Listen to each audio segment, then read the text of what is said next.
Music matters.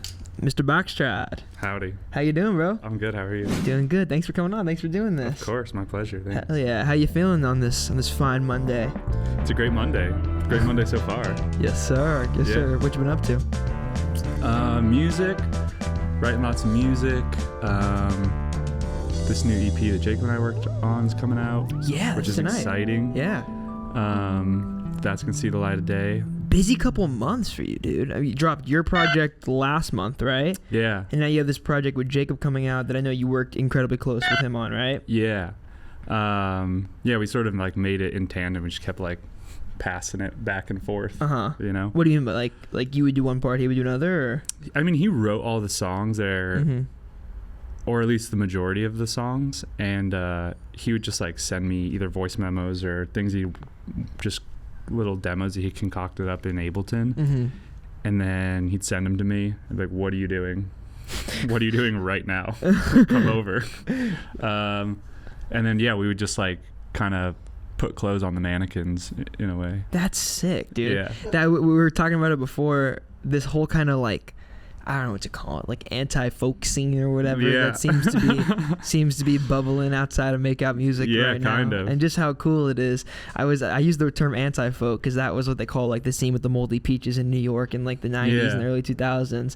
That's the only word I can think to like correctly describe it. But it is super exciting, dude. It feels like, I mean, with you, Jacob, Will, all the hardcore goons and everybody, there feels like a really, really tangible scene kind of bubbling out of 100%. That building right now, which is 100%. So exciting. It's very exciting. It's fun to, for me, I feel like I just sort of like stumbled across it in a way. But it's great. How did you kind of, walk me through that, how did you kind of start to meet all those people? And like prior to that point in LA, had you found like a close-knit group of collaborators, or did you feel like this is kind of the first time you've found like that key scene to be a part of and kind of mesh with and work with?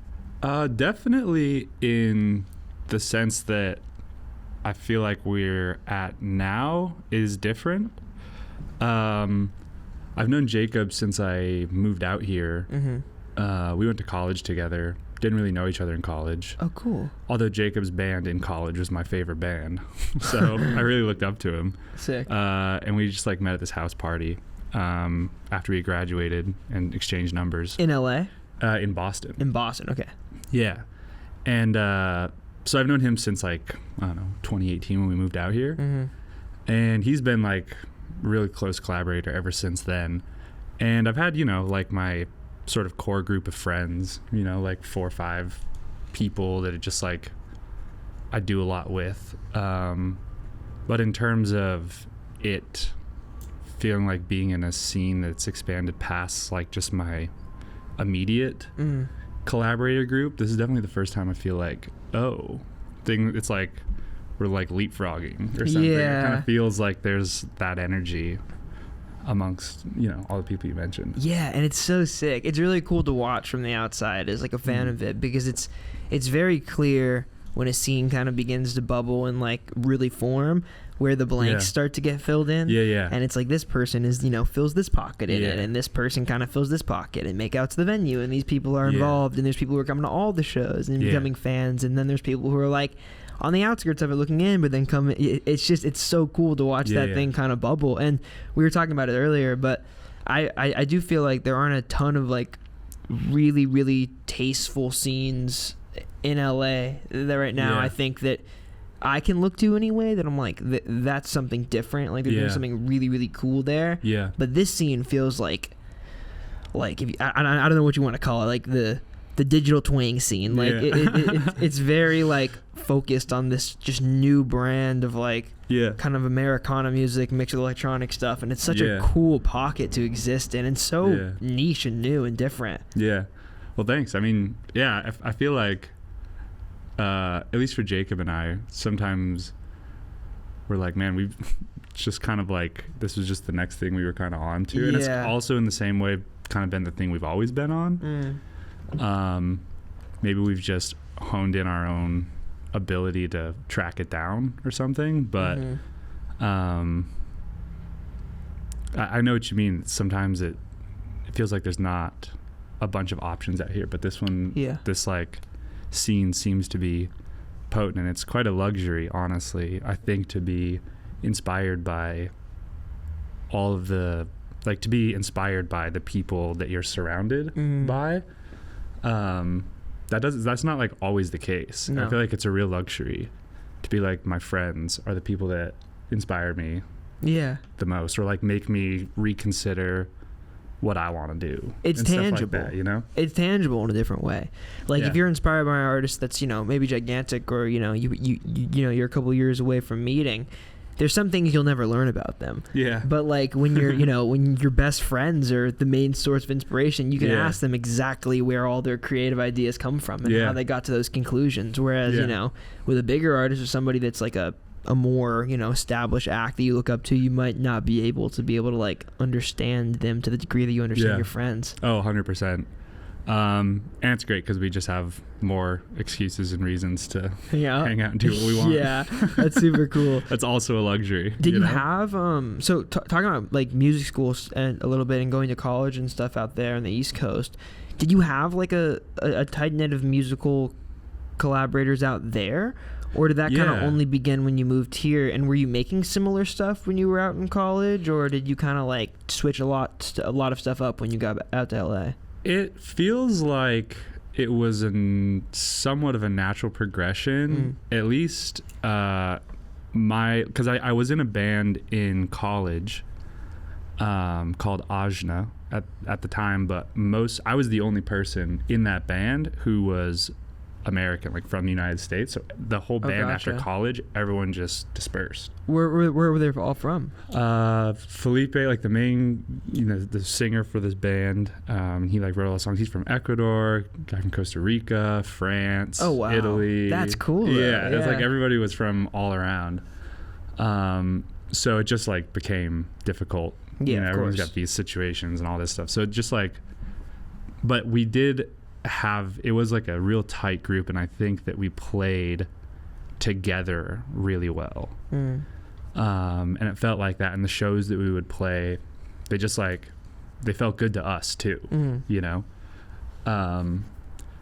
So I did have a pretty tight group in college, but yeah, it just kind of, everybody went and, you know, got jobs and moved to different cities, and so it just didn't, I mean, I still talk to, you know, a lot of these people and even work with some of them still, but it's just not the same that it was. And then coming out here, just like when I first moved to LA, I got a job at a studio and was doing like engineering and kind of going that route, and that was really fun, and I'm glad I did it, but ultimately not like, I don't know, didn't want to just like be an engineer. Yeah, I like that stuff a lot, and it's fun to really like go deep on that stuff when you're making music. But so it kind of just been like going around doing different jobs, working with all kinds of different people, and now finding a scene of people where it's just like all of us are buds, and you know, that's like the first time it's sort of clicked into that gear. Yeah.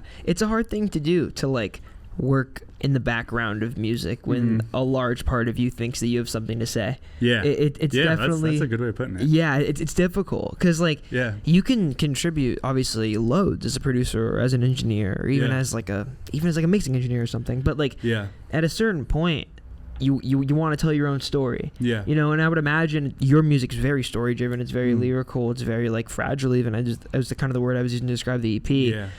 And it seems like a kind of music that is so personal and so true to you that I would imagine it'd be difficult to kind of sit behind the scenes when you had so much to say. Yeah, and I like the behind the scenes work, but it's definitely, it doesn't exercise the same muscle. You know? And we were talking about this earlier, but I usually try to like make something every day musically. I also feel like I have a lot of things that really excite me. I'm curious about sonically, even just outside of like lyrics and like writing verse chorus songs. So I try to make something every day and just like keep the thing churning, even if it doesn't turn into anything.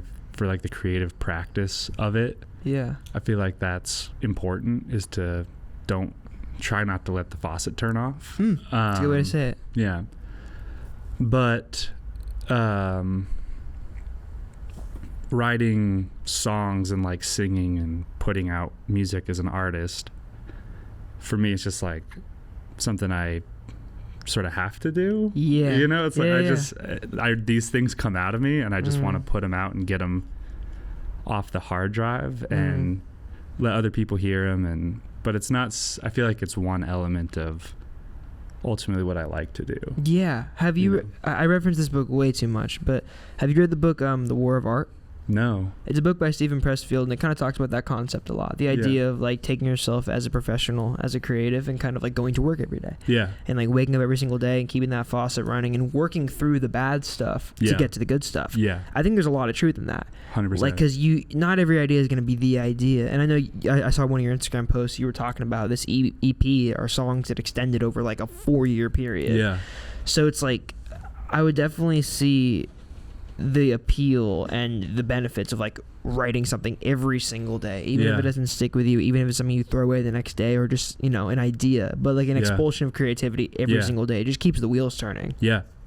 I mean, and it can be like humming a melody into voice memos on my phone. It can be anything. It's just like I want to be thinking about it all the time, and for whatever reason, that's how I feel like I've tried a lot of different ways of being a creative person or making music, but for me that one feels like it consistently keeps me on the hunt the most, is when I just like, it's way easier just like say yes and try not to second guess anything you're doing, and it doesn't mean that you have to stick with it forever or that everything you make has to find some home. It could, like, things can die on the hard drive too. That's fine. Like, not everything's got to come up to the surface and have its day, but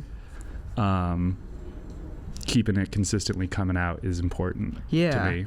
I like that, the way you said that, like being on the hunt every day. Yeah. I feel like that's kind of what being creative is. Yeah, exactly. It's like every single day you're waking up with like this idea of treasure but no map. Like you don't really know which way to get there. You know, you don't really know the route, but it's just like every single day you're just throwing shit at the wall. Yeah, and you're waiting until something sticks, and sometimes that one thing sticking like leads you to everything else. Yeah. It's like a key, you know? Yeah. And also so many times I've made stuff, I'm like, it's dog shit, it's nothing. And then I'll listen to it 4 days later or something and be like, oh man. Like, what was that?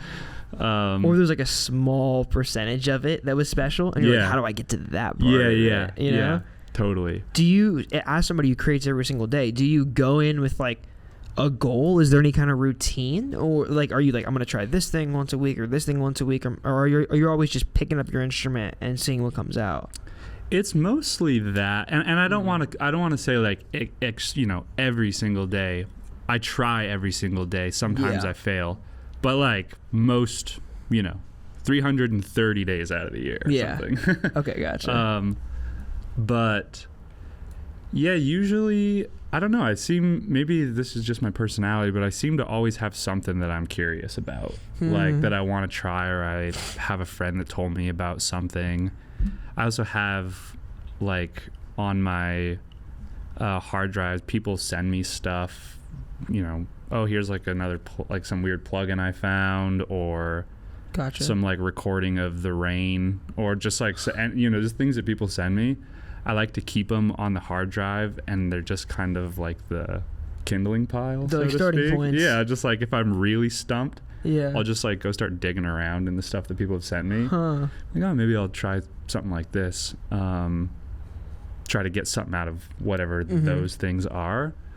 And I also, a big part of my process has been getting on like an instrument, whether it's just like a guitar or a piano, or like setting up some concoction of different hardware and trying stuff, and then just play with it or into it and record everything you're doing for like 20-30 minutes, and then take that and pitch it around and speed it up and slow it down and try to, you know, just be as messy with it as possible and like chop it into something. Yeah, you know, that's a cool idea, just having like a bunch of little pieces that you kind of pick at and you pull from, and you're like, maybe this turns into something, maybe it doesn't. And again, it can be super hit and miss, but it's also fun that editing is almost like part of your voice. Yeah. It's like the way I edit in Ableton is like part of why the shit sounds the way it does. It's so interesting to hear you talk about that, because like your music to me, it like the roots of it always feel like, folk inspired and storytelling and singer-songwriter inspired, but the production is so heavy on it. Yeah. Like your brand of music is very produced. It's just which is really cool. It's almost like maximalist production, but like minimalist storytelling. Yeah, that's a good way to put it. Which is sick to hear you kind of like describe the process like that. Yeah. Because I would be curious, like, does it more often begin with you go into the studio one day and you have a story you want to start with, or do you usually start with like one of those elements or a production thing, or is it different every time? I mean, it's like almost never that I go in, that I start like something knowing what I'm going for. Like that's almost never. And in fact, the music that I've been writing lately, I've actually sort of come up with, I think, like a theme, and I like have this idea of what I want to say and what I want to talk about, which is very new for me. Interesting. Because I usually will just go in and just start making something, and if it's cool enough, I'll feel like I want to sing on it or put some voice on it and start writing words and whatever. Some ideas don't even make it to that point.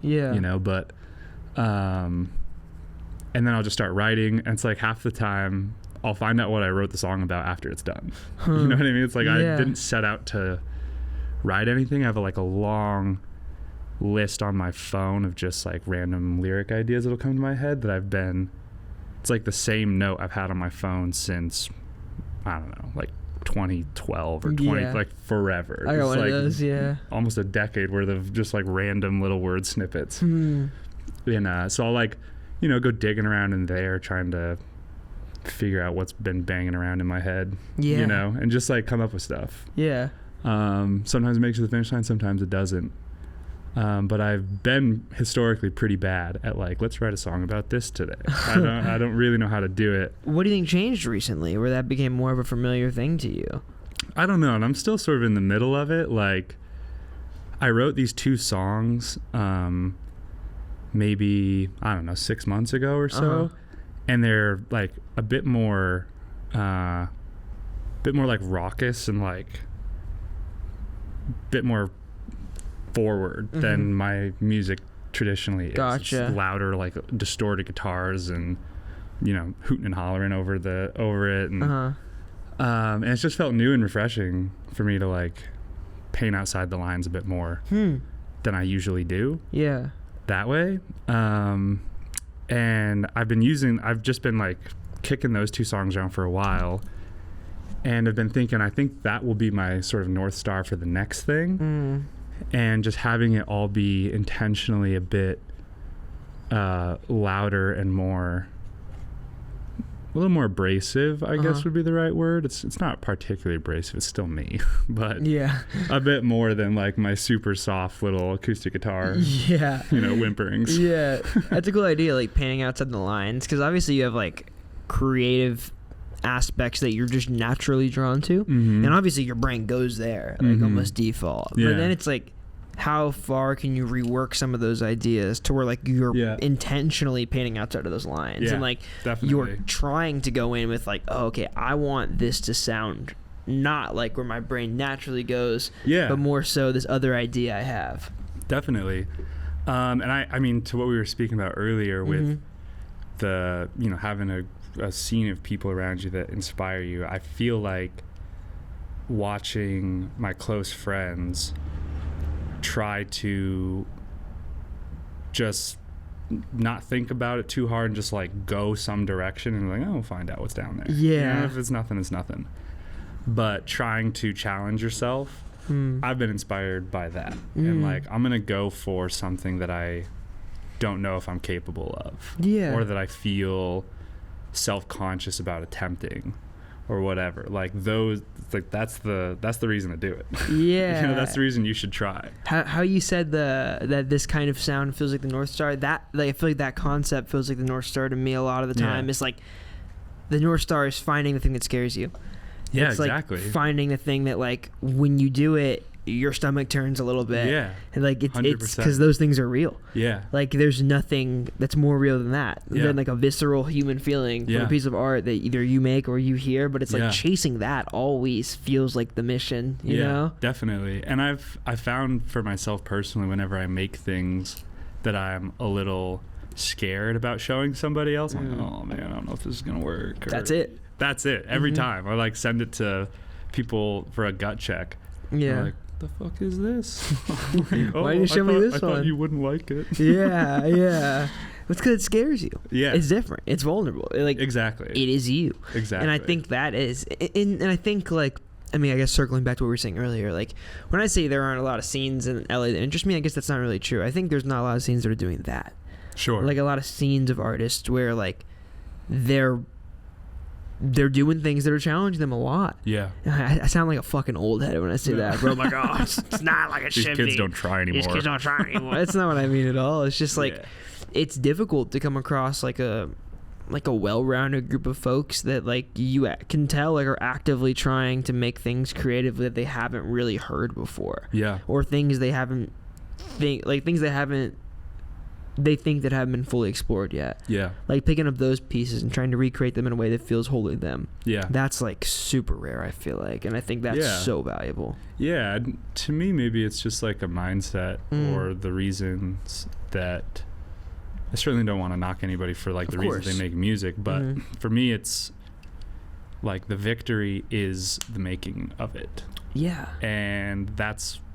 And I'm not trying to sound like too purist about it. Of course, I like when people listen and sharing it and all of that.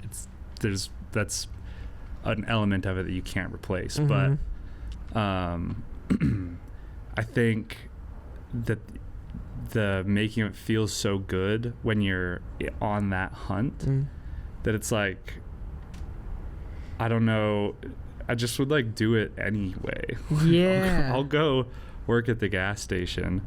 And then when I'm done, I'm going to go home and do this. Yeah.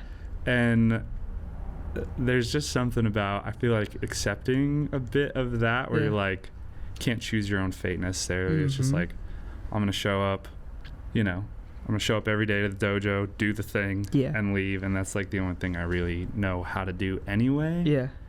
And I'm just like trying to get out of my own way mostly. Yeah. This is super faded right here, but there's a Charles Bukowski poem written on this. That's amazing. Charles Bukowski is one of my like spirit animals. Yeah, me too. Yeah. Yeah, but this one is So You Want to Be a Writer. Are you familiar with that one? Good, yeah. Yeah, that's kind of what it reminds me of what you just said. If anybody doesn't know, it's like this poem about essentially like feeling like if you want, like you should pursue art specifically if you can't go to bed without doing it, or like you can't. He pretty much lists off all these different like crazy scenarios. He's like, so you want to be a writer, do this. You want to be a writer, don't do that. You want to be a writer, do this. But he's just talking about like if it doesn't come, like one of my favorite ones is if it doesn't come bursting out of you, don't do it. Yeah. And I love that idea. It's kind of circling back on what you said earlier, like the idea of like wanting to make music versus having to make music. Yeah. For some people, and I definitely feel this way about myself, but for some people art is like a must. It's not like a I want to. It's like a I can't go to bed without thinking about this shit. Get sick. Yeah. It's like this is who I am. And I feel the same, about what you're saying for sure. Yeah. He Charles Bukowski, he said, I heard some interview of him saying that all of the, like, once the work is out, it's like you gotta just not pay attention to it. Yeah. And if the way he says it, because he's a poet, is like if you don't have the next poem, you're dead. Yeah. Right? Like that's the only, like, none of it, all the good work, all the bad work, everything that's already out, like it's just, that's done. Yeah. And if you don't have the next one, then what's the point? Yeah. And I think that just like if you're coming at it from like a more of like a spiritual practice type of place, for me I can really resonate with that, because it's like, if the well dries up all of a sudden, it's like, I'm dead in the water. Yeah, I see what you're saying, but isn't also like the pursuit of that well filling back up the whole thing? Yeah, and I think that's probably a pretty that probably varies a lot person to person, like how you refill the well, because I definitely do believe that you gotta like live life to have something to write about. For sure. You know. Yeah. But, which is hard because like even this Bukowski perspective can be interpreted as kind of like like fucking like Sigma male do it all the time and shit. Like, but like I don't think that's what he's saying really, but I totally know what you mean. Like I think it's hard, like sometimes it's a challenge for me to go live life and remember what it feels like to not just be doing creative shit all the time. And I think as a musician it's especially important. Because I think like you really, really have to live life to find things to write about. If you're not living, what are you writing about? Sitting in your studio, you know? Yeah, totally. when you get in that place and you feel like you got to go do something else, where do you run to? Like, what is kind of the thing that you'll do that you feel like creatively reinvigorates you to get back and start creating again? I don't know if there's necessarily like one thing in particular, but whatever kind of thing I've been doing, just like I find that switching it up for me, no matter what I'm switching it up to, usually is enough. Going to a new place, like if I've been hanging out with people a lot, you know, spend a lot of time alone. If I've been spending a lot of time alone, go out and do stuff that I don't even like don't want to do. It's like someone asks you, you're like, oh, I don't want to go. It's like just go. You know. And just like switching it up. For me, I find that usually is enough. I just because you're right, sometimes it can get like a bit monotonous and a bit self-serving. You just kind of like got to go just do something else for the sake of doing something else. But yeah, I wouldn't say like necessarily one thing in particular. I like going like deep out into nature. I find for some reason that's a well that's I can't find the bottom to. I always feel so much better. Yeah, me too. You know, and just like even if it's for 2 hours, just like get outside and and maybe that's because I live in LA and like that's what I really want. If I lived out in the middle of the woods, I would like you know, I need to go get a taco at 2 a.m. You know, like miss that a lot. I need to go to Zebulon. Yeah, I need to go to Zebulon. So I don't know. I feel like there's a bit of a yin yang situation going on there. Yeah, it's just like embracing the contrary. Like doing. Yeah, I mean that's a cool perspective. There's just a balance. Yeah, and you get out of kilter one way or the other. Yeah. It doesn't really matter like which side of it you're on. It's just like you're out of balance. I guess I haven't thought about it that way though. I think that's great advice. Like if you're feeling.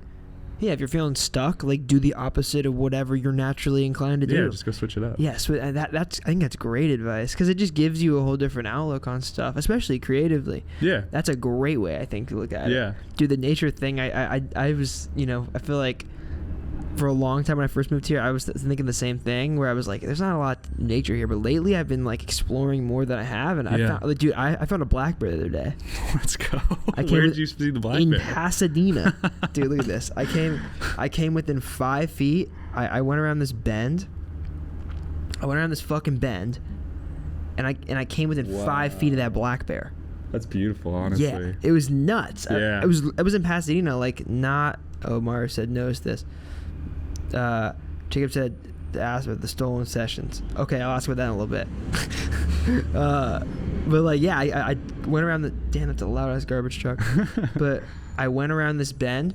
I just like literally within 5 feet of this guy, and I was like, "What the fuck?" And for like a solid 30 seconds, I was like, "I don't live in LA anymore." Yeah, so sick. When this must have been like 2021 maybe. I was up in Canada. And I went bear watching.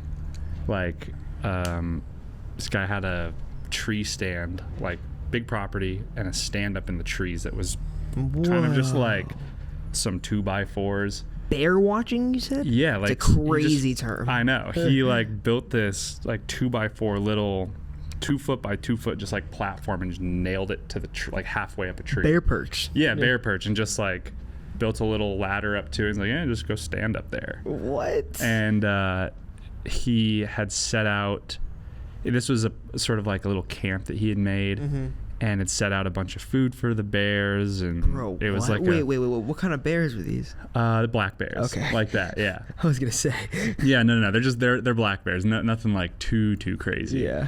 And we were going up there, and he like had I don't know, a quarter of a can of bear mace, and like Shay's like, I think this works, just take this with you, and if the bear starts crawling up the tree, just like don't hit him with it immediately. You can just say like, go down, bear, go down, like go away, bear. Fuck off. Yeah, in his like very Canadian accent. Chill out, bro. Yeah. Chill out, bear. That's a crazy hobby, bear watching. Yeah, and so anyway, I was like up there, and the bear, he's like, you have to be silent. Like if you make a peep, they won't come around. Yeah. And they come around at like right when the sun's coming down. So I was up there for like 2 hours, just like dead quiet. And then right as the sun's coming down, the mom bear and 4 cubs come walking into like this little camp. Yeah. I was like, oh man, those are the ones you don't want to find. This is a precarious situation. Yeah. And I'm just like leaning up against this tree. Just, oh man. Like, I am the tree, I'm nothing else. Yeah. And when they walked into this camp, the mom bear like looked straight up and was just like, don't you try a single thing. Yeah. You know? And the little cubs like climbed all the way up to the tops of these other trees that were around, and the mom just went around and was eating and blah blah blah blah. And you're just in the bear pack right now. Yeah. And the mom bear came and like circled the tree that I was in like a few times, to the point where I'm like looking down, like I cannot see it. It's like down there somewhere. I don't know where though. Like I can't. That's it's like directly under me. Yeah, and it was kind of like a crazy. It was kind of a crazy experience. And then he came back. He was like, "I'll be back after it's dark, and you'll hear me because he's like, I'll start like hooting and hollering." And I'll be back at, I don't know what he said, like 8 o'clock or something like that. The crack of dawn. Yeah, and so 8 o'clock rolls around, and the mom bear had left, but all the cubs were still up in the trees. And it's 8 o'clock, and he's supposed to be here. I'm like, no. Like, please don't come. Please don't come. And yeah, thank God. He was like 45 minutes late. Oh. And by that time, the mom had come back, the cubs came down, and they all left. And I was like, oh my God. I missed that one. Dude. Yeah, those are the Imagine ones you don't want to fuck with, dude. Yeah, exactly. That was my biggest fear when I came around that corner. Yeah. I was like, please don't let there be cubs right now. Yeah, because like cubs, you don't even notice that they're there. Yeah, they're so small. Yeah. I like came around, and I was like, probably like, because it was like a pretty sharp bend. Yeah. So I couldn't see. Yeah. And I came around, and like it's like a small single track trail. And again, like I was in like the Altadena Ridge. I wasn't like far. Yeah. Like from like houses at all. Yeah, you wouldn't think. Yeah, you wouldn't like think. right but there. She was just there, and like. So I go around this bend, and it's like a one single track, probably from like me to where Mario's sitting right now, and the bear's just there, kind of crossing, and she kind of like hits one of these. Yeah. She kind of turns, looks at me, and I just like got big, and slowly back behind the ridge, and then I just like I got far enough. I took a little video, and then I dipped out. Dipped out of there. I'm good, dude. Yeah. Take the spot. Yeah, totally. This is yours. You can have it all. Yeah, dude. They're so cool though. They're kind of just like black bears are just like big dogs. They feel like totally. I think black bears and brown, like the small brown bears, not like the big grizzlies and all that stuff, but like the smaller brown bears, they're just kind of like they're big chillers. Yeah, mostly, unless you like fuck with them, and then you know. Yeah, then you're fucked. Yeah, exactly. So you grew up in Utah, but talking about the Canada stuff. So you it seems like you spent a lot of time out there. I know you have a studio and stuff out there. Who was this guy, and like how have you kind of fallen in love with Canada and been out there so much? What's your relationship with that place like? So my wife is from there. This is where she grew up, and this is like the family property that they've had for a really long time. So, and it's right up over the coast of Maine. Right on, it's like this little town right on the ocean. Like eastern there. Canada. Yeah, like very eastern. It's like maybe half hour from the sort of top like coastal corner of Maine. Cool. Okay. Yeah, so it's really nice. It's like far from here. Yeah, very far. Like opposite side of the country or continent, frankly. Yeah. But yeah, it's just like this small little coastal town. I really like it a lot, and we were here during COVID. And it was just like still the whole world was just kind of like in a weird spot, but LA definitely was. And we're like, should we just like go to Canada and like live there until something else becomes apparent. Yeah. Like what we should do. Yeah. Better place to be. Yeah. Yeah, exactly. It's like there's clearly nothing going on to like hang out for. So, we just kind of like, it's kind of like a whim. Like, let's just go and we'll come back. You just drove? Yeah. So she actually flew up there, like earlier than me, because I was going to stay here. I had like some projects that I was going to finish, and then I like packed up our place, put it in a U-Haul, drove it up to my dad's house and put it all in his garage. Was like, thanks, see ya, I'm out of here. Your dad lives in Utah? Yeah. Damn, that's a long U-Haul drive. Yeah, I just just went up there, dumped all of it, was like, peace, I'll see you later. And then I drove in my car like I technically from here, but then just like drove by myself all the way out there. And it was such a great experience, like such a good time. And prior to that, you'd been there because your wife was from there, but you hadn't spent a lot of time out there? Yeah, I'd never like lived there. We would go up there for, a month during like summer in between college semesters or something like that. Did you guys meet in college?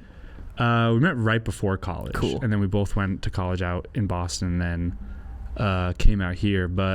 And the house is only like 4.5 hours from Boston. Oh, okay. So it was like pretty easy to go up there while we were living on that side of the country. But we hadn't like spent any significant time out there.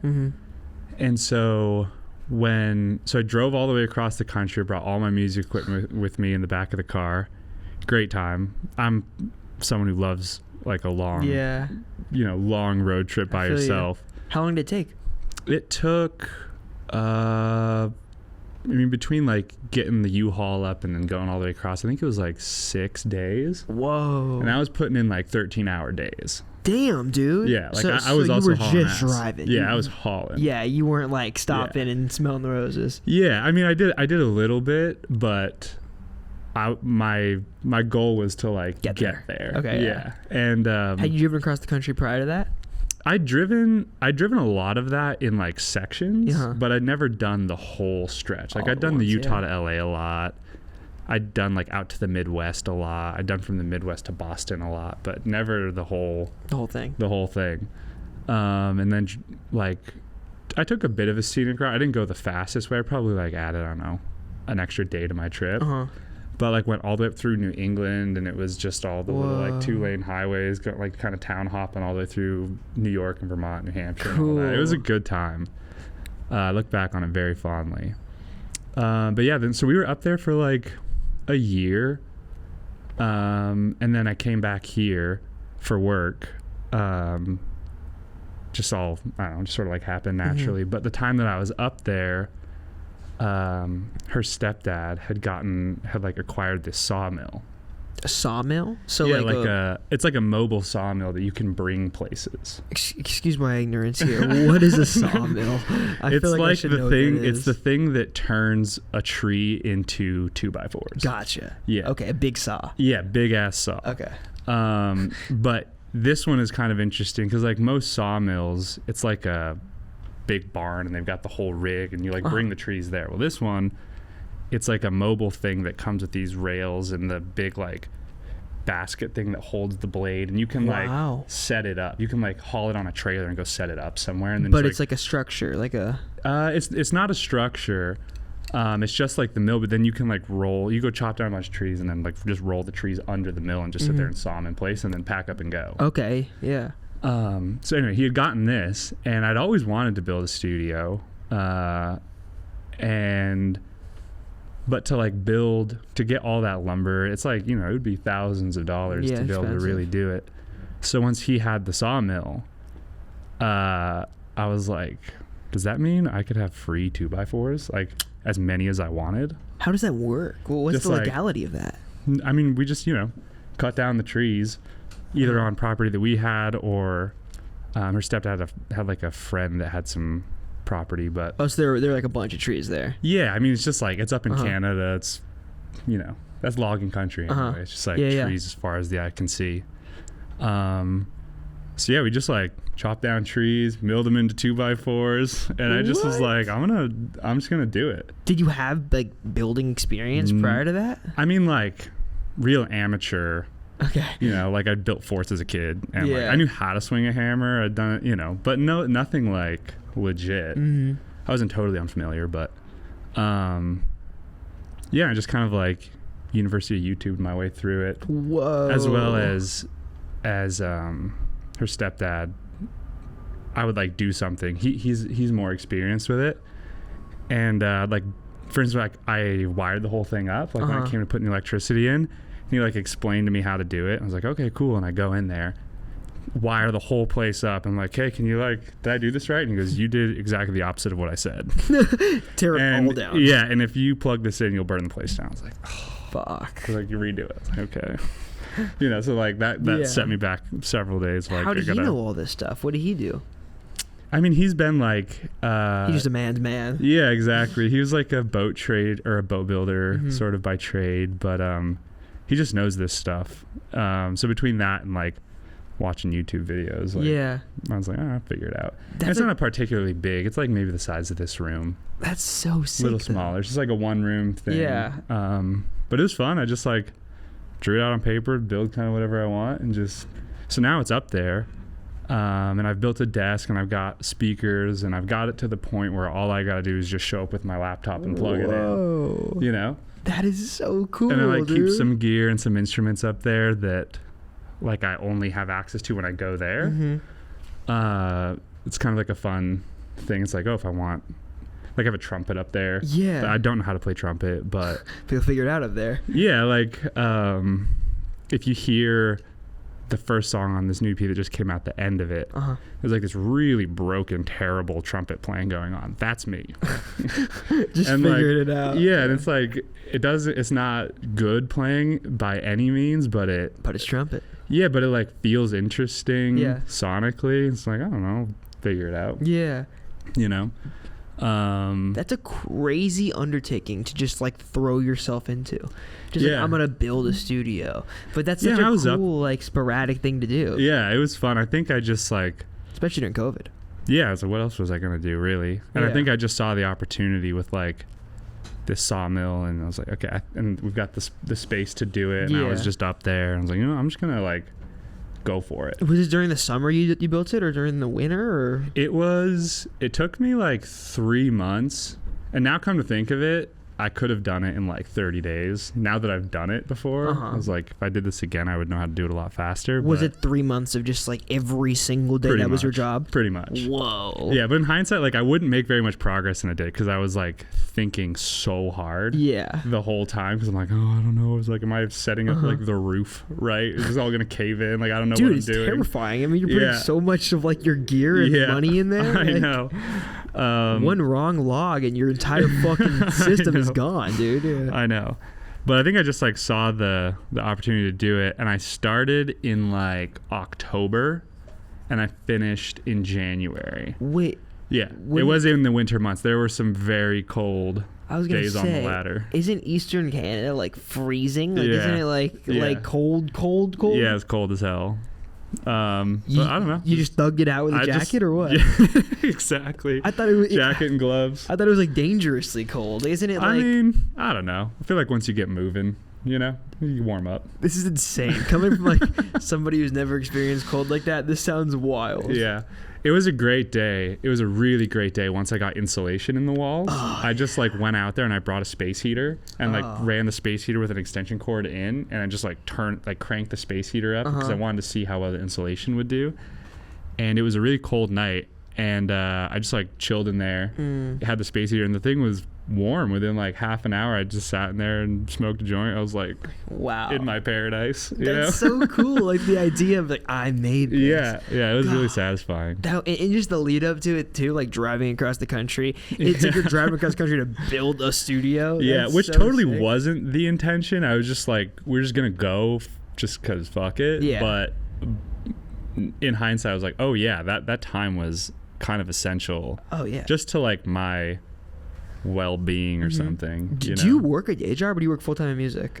I mean, I do work all in music. I do have a bit of a day job where I'll do like music and editing commission stuff for like podcasts or that kind of thing. So it's not like the same It's more of like a film scoring approach, honestly. But I quite like it, to be honest with you. Sometimes it's a little monotonous, but... So did that all stop during COVID? That was sort of like the reason I came back from Canada, is I had gotten linked up with these people who were doing this, and the money was pretty decent, so I was like, yeah, fuck it, I'll come back and try it. And then and I just, you know, that just kind of like initiated me moving back.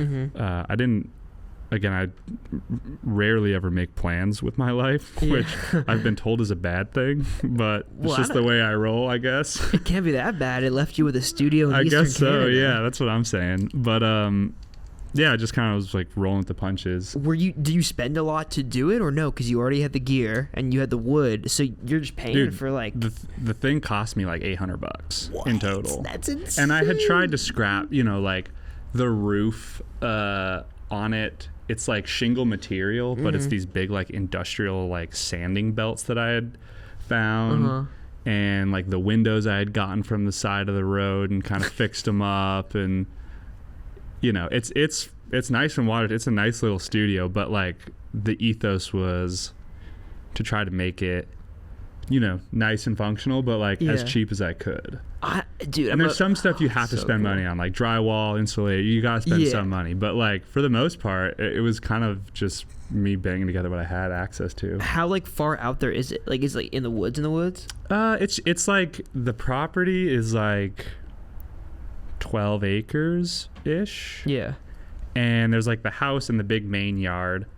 And then there's the woods out here, and it's just kind of like right on the edge of the woods and the yard, so you can like see it from the house. It's not like super deep in there, but you know, it's like I cut the trees away and like carved out a little spot for it. It's like tucked back in there. I'm kind of obsessed with this idea, dude. Yeah. Do you rent it out? Like you should rent it out or something. That's eventually sort of I would love that. Like I feel like the long term is like get people out there. Yeah, it's a bit of a trek. Yeah, that's and you got to cross an international border, and it's like I feel like sometimes it's a bit of an ask. To like get people all the way out there, but the benefits of being out there and just kind of like being a bit more secluded. There's like on the property, it gets we have like this little peninsula that goes out into a big like saltwater ocean cove situation. So you can swim, you can like do huge ass bonfires, you can hoot and holler and yell and run around naked, do whatever you want. You know what I mean? There's not really that many people out there, so I feel like that's a cool experience, but it's a bit of an ask to get out there. But like Jacob's Bend, I feel like maybe the first iteration of it is just trying to bring my friends out there as much as everybody's sort of schedule allows. You know what I mean? But like going out there for a week at a time for people's projects and stuff, it's a great place to just like hole up and try to disconnect slightly. Will you usually drive or do you fly?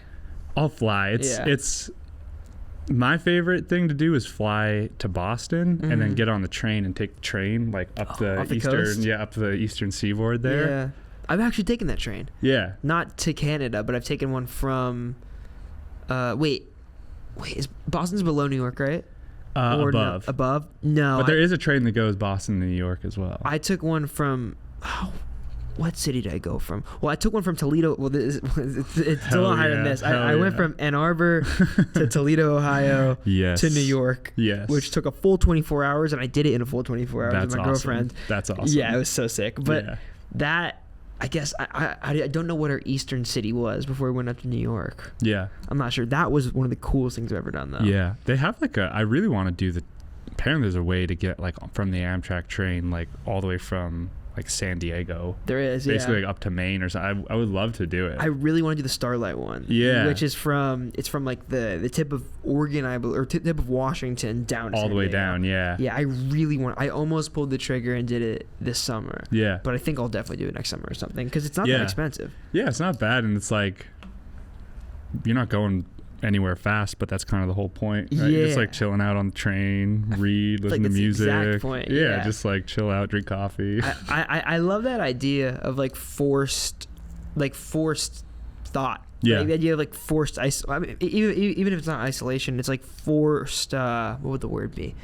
like boredom, I guess. Yeah, just like some solitude, some mental solitude. Yeah, I think that's like really, really valuable, like locking yourself in somewhere. 100%. And I think with that studio, that's kind of a lost art, I feel like. I talked about this with an artist named Frank Sativa, who's in a totally different lane, but he's super sick. And he went to, I think it was somewhere in the Coachella Valley to record his project. Yeah. We talked about this, where like I think that idea of like going off somewhere where like this is the setting for this one project, this one thing I'm gonna make. How much of the project you just put out was made up in Canada, or was a lot of it here, or where was it made? It was mostly there. Like that first song, "End Like This" on the project that's definitely the oldest song, and like that weird chaotic like piano loop that makes that song.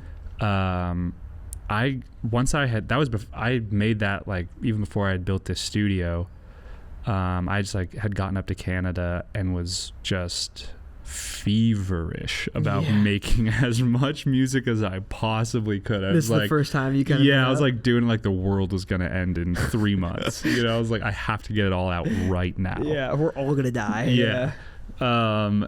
And there was one day I just remember that day that I had made that I was super stressed out. I don't even really remember about what, but I just remember like my mind was all chaotic. I was so stressed, and I was just like banging away these chords on this piano, and had pulled it all together and chopped it, and like what you hear is like 4 layers of these improvised pianos that I'm just like forcing them together in a way that's like a little like, whoa, what's that? But it just like really represent how I felt that day. And I felt like it was too weird to send to anybody else. I feel like maybe that's kind of an MO for me. Like the songs that end up being mine are like the ones that I'm like, no one's gonna take this. You're like, this is mine. For me and me only. So that was definitely one of those. And that was like 4 years ago, you said? That was like summer of 20. Summer of 2020, I guess. Wow. Yeah. Does that feel like having this project like for so long, and like it being such a piece of you, and like really an encapsulation of like a large portion of your life? Because I mean, you're 28 now, you said? Yeah. So you mean you started when you were 24? Yeah. That's a very, very long period of time. Putting that all out at once, does that feel exciting, or is there a sense of like overwhelmingness to it, or how does it kind of feel to have such a piece of you out there, since it kind of encapsulates such a large period of time? I mean, it's for me ultimately it's just exciting to get it out. There's songs, I feel like, to get something to the point where I'm gonna release it, I am excited about it in some way. So ultimately it's exciting to get it out there and have other people hear this stuff, and not just like me listening to it obsessively by myself. You know, that's kind of, that gets really lame after a while. But it is a little, the more, I know most artists would agree with me on this, but like the more personal the subject matter is of the songs, like the more I'm like, oh man, you know, some that person's gonna hear it, or like it's that part's a little bit kind of weird to navigate emotionally. But of course, again, it's like, if that's how you're feeling about it, then maybe it's honest. And if it's honest, it's worth putting out, you know, because like maybe other people will find something in it that they can resonate with. If it gives you that feeling in your stomach. If it's like, it feels a little itchy to like let it out in the world, like, all right, well, everyone's gonna hear this. It's now. out there now. Or anybody could hear this anyway. But again, I feel like that's the barometer of when it's like, that's when it's starting to get good. It's like the stuff that you're like comes out and you're like, oh man. It's exciting, but it's like, ooh. Were you like hesitant to put these songs out? Is that why they lived in the hard drive for so long, or were they just like encapsulations of moments over the past 4 years that progressively grew?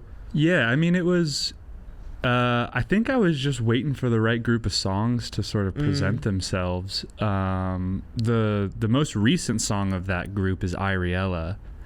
And I wrote, such a good one, dude. Thank you. I wrote that like last Christmas, basically.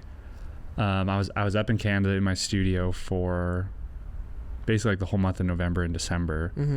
And I just like wrote that song, just kind of like fell out one night. And I don't know if I felt that way in the moment, but now looking back, I think that was the one I was waiting for to like put it out. Because a lot of those songs are kind of a stretch for me, at least I feel like. What do you mean? Just production wise, and it's that, like, I didn't really have like a folk song kind of thing on there. Gotcha. And I think I wanted one.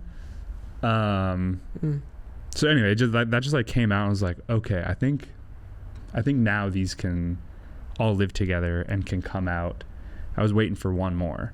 So it's not that I was hesitant to put them out. I just like wanted it to feel like the group of those 6 songs had something to say and had a pacing, and that all the pieces were there.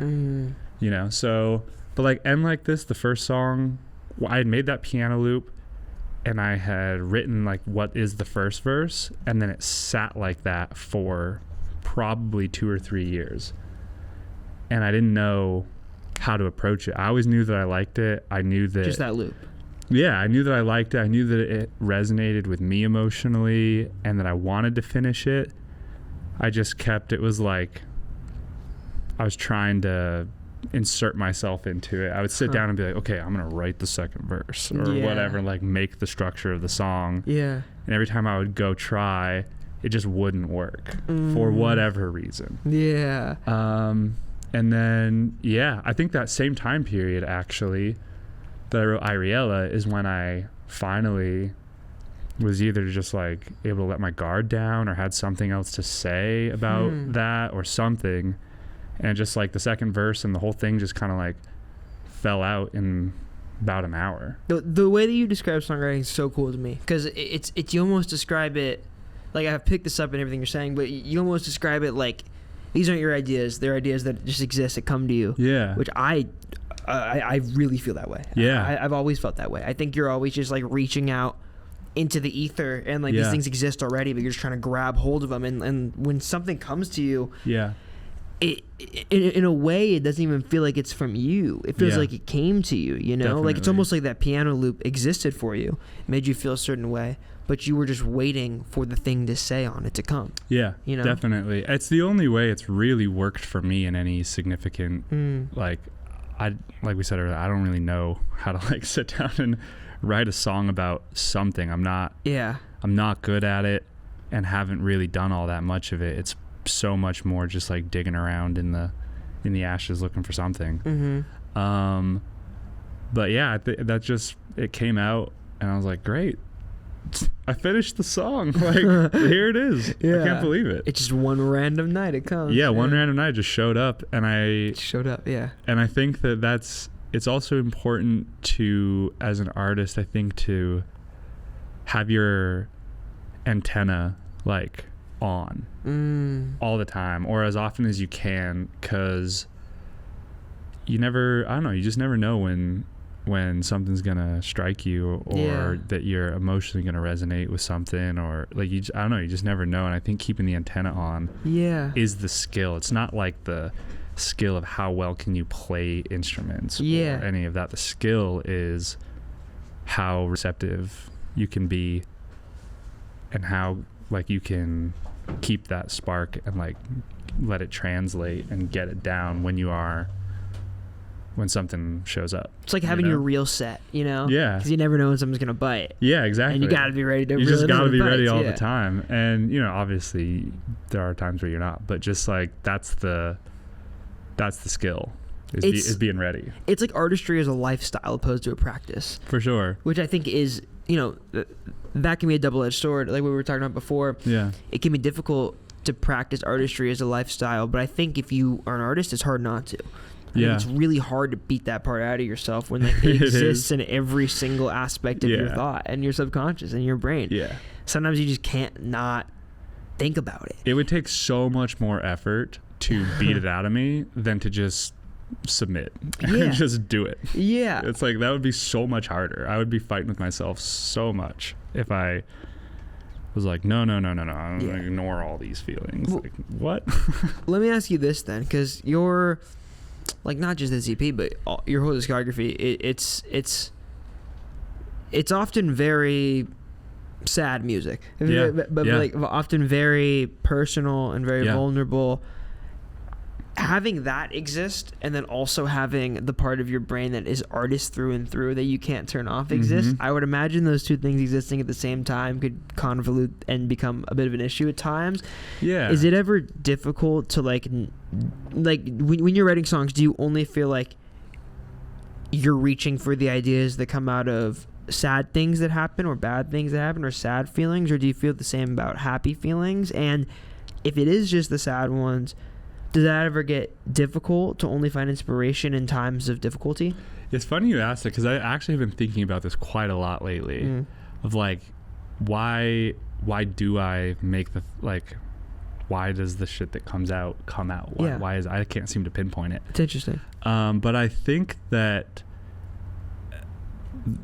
it seems to me that music showed up at a time in my life that was so tumultuous and so difficult for me in my younger teenage years. And it wasn't just being a teenager, like my whole family life, everything was really just like high pressure kiln kind of vibe. And music really was like a life raft for me at that point in my life, and it was the way that I could hand my sad or vulnerable emotions to that rather than to the people around me. So it kind of like became this place where it was like my little secret lockbox, and I could put my emotions in there and it would be safe. And I think that I'm still riding that wave. You know what I mean? Like, I think it just came at a time in my life, and it was so strong, and it became such a part of like my emotional survival or something at that time. And it was just so strong that my brain, that's kind of like how I associate the music that I write. I think it comes from that place. And I think as I grow and like evolve as even just a person, that will change. And I feel like it is changing a little bit as I'm getting older, but I think that's why my music sounds like it is. It's like most of these songs are sad subject matter. They're about hard like relationships with other people or myself or all this kind of stuff. And I think it's just like a train. It's like almost a coping mechanism or something that I taught myself really early on, and I've just been that way the whole time. And it's really satisfying or really comforting for me to be able to like put all of those kinds of emotions like somewhere where I feel like they're gonna be safe and all of that. So I think that's why it is that way. It'll change, but I think that's probably why. That makes sense. More about it. I think music is a life raft is a really interesting way to put it. Mario, it definitely was for me. Music was for me. Music is a life raft.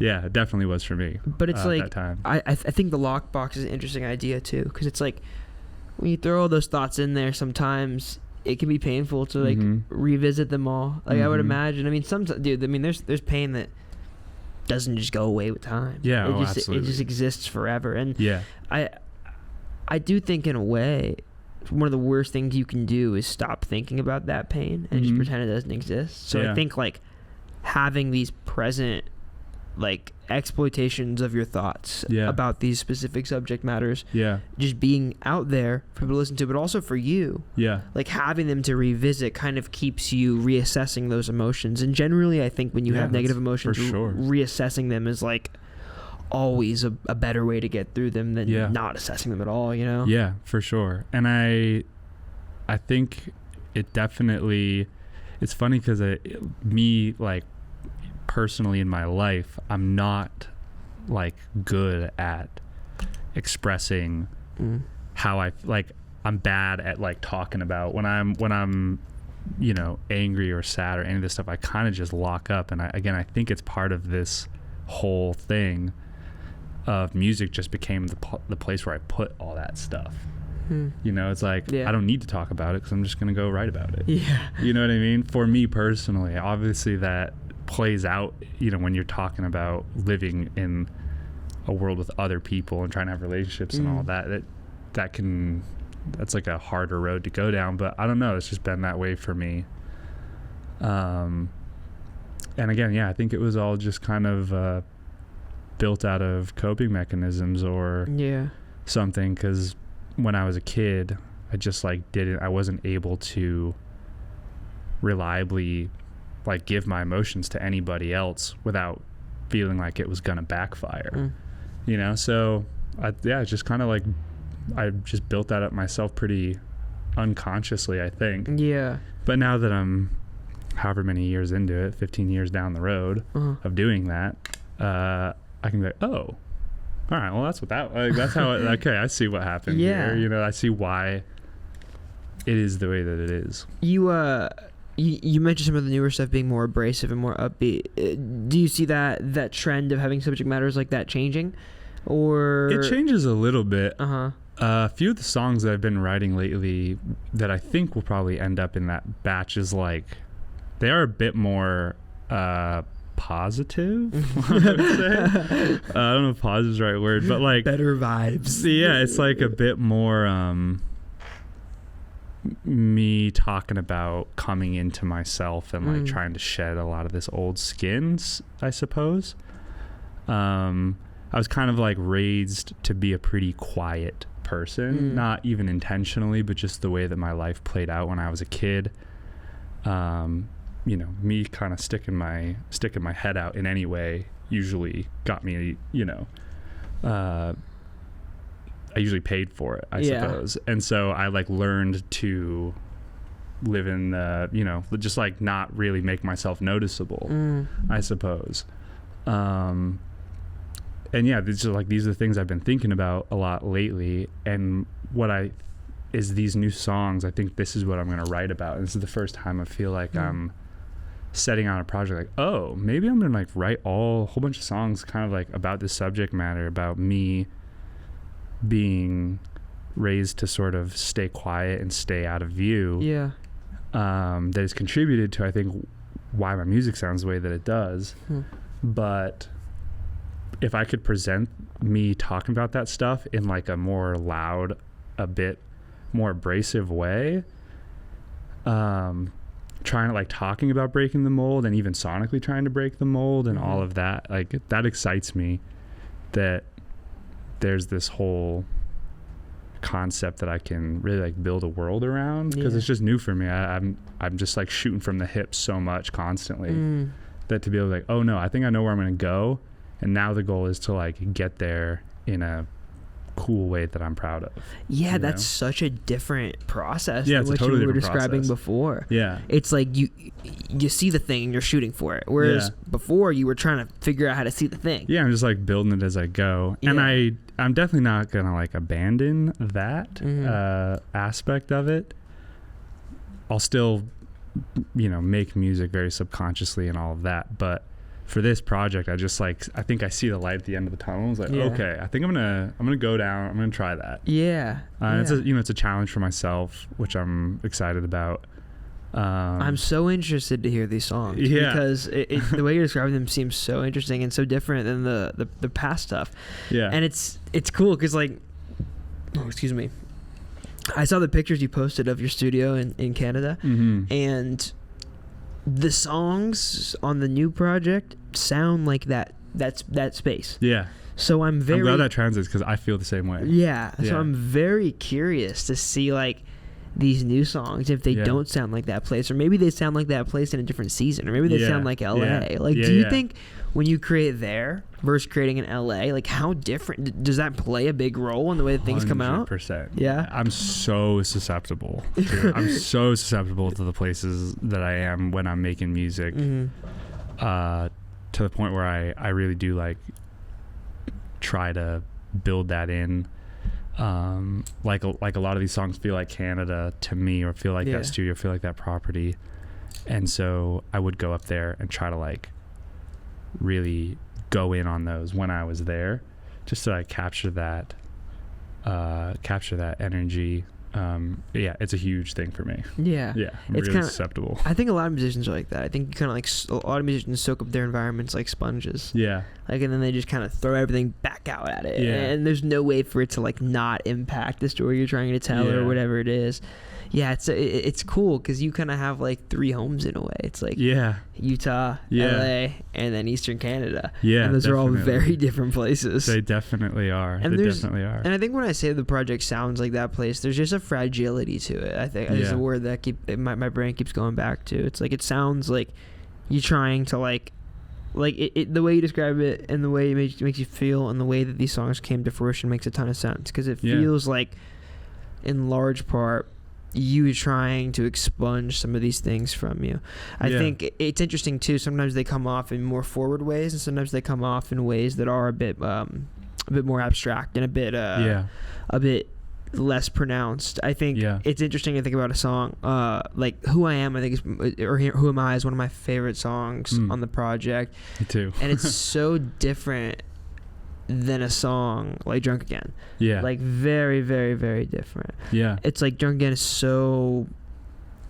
It's a lot more pronounced. Like Yeah, there's definitely. more popisms in it, where it's Yeah. like there's more of a traditional structure and Yeah. Way more of a straight. traditional, chord progression, and just straight more straight up. Yeah. Whereas a song like "Who Am I" is very, very deep cut. Like it's very Yeah. like abstract and less pronounced. Do you feel like more often your ideas come through like lyrically in like a story that you're telling or sonically? Because there's 2 different ways to tell stories, right? Like Definitely. you can tell stories through the sonics of something, and you Yeah. can tell a story through the lyrics of something. I know you said you don't really approach things with something to write about, but when that thing does come up, Yeah. do you feel like you're more able to express it with sonics or with words? I suppose it's a little different every time. Things 90% of the time will start sonically. Like I'll make some musical idea.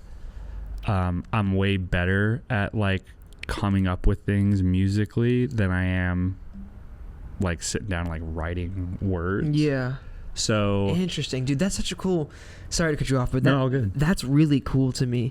Like people who think in music in that way, because that's like effectively what you're doing. Yeah. Like your thoughts are just translating Yeah. better, 100%. better to sounds than they Yeah. are to words. Yeah, and I sometimes feel like I have so much more to say, or I feel like I have so much more to say from like a sonic perspective than I do from like a lyrical, literal perspective. Interesting. I feel like I just Wow.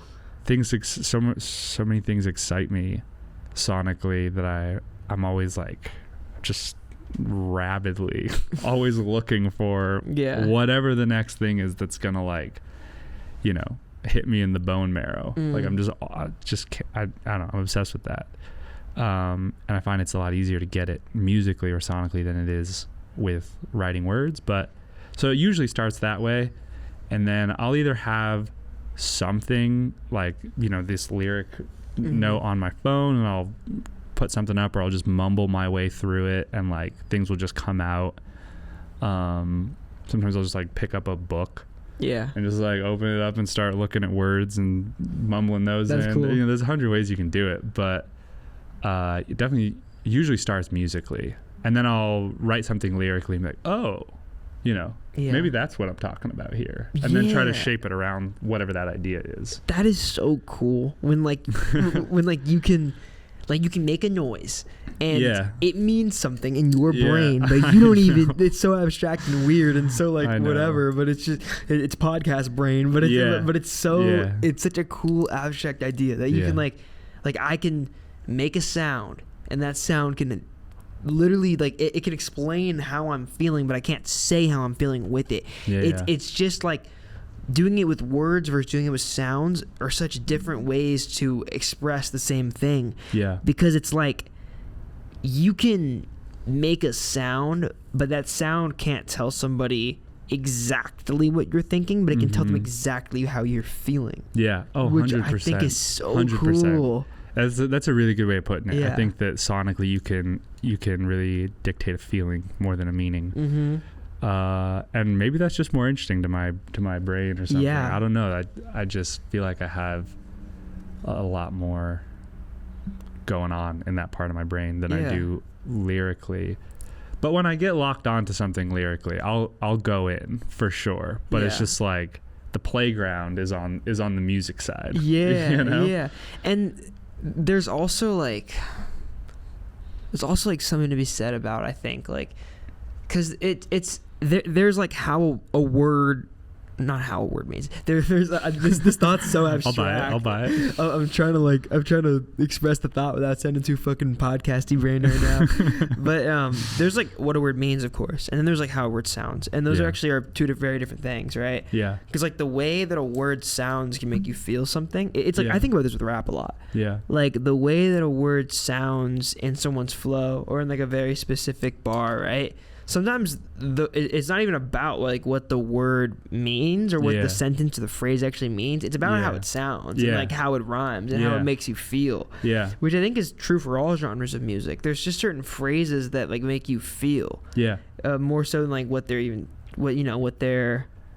actually saying. It's kind of like a melody. Yeah, absolutely. And I think there's a lot of it is conviction. Jacob and I have talked a lot about this, but like sometimes I'll hear like nothing against pop music. I love pop music, but you'll hear like a pop song and you're like, this goes really hard. And then you listen to what the lyrics are and you're like, they're not saying shit. That's kind of shit. Yeah. They ain't saying anything. Yeah, but the way that it's presented, you like fully believe it because they've like convinced you through the delivery of it that like this is a real banger.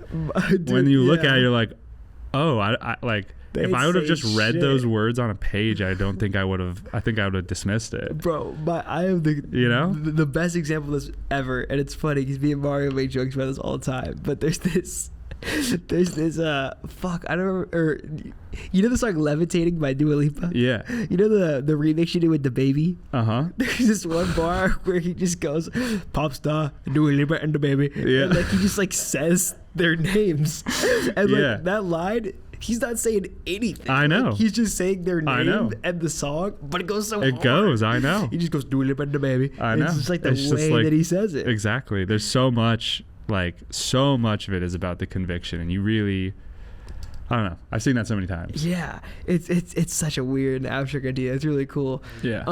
So many of the songs on the new project being like my brain just keeps going back to this word fragile. That's really what they made me feel.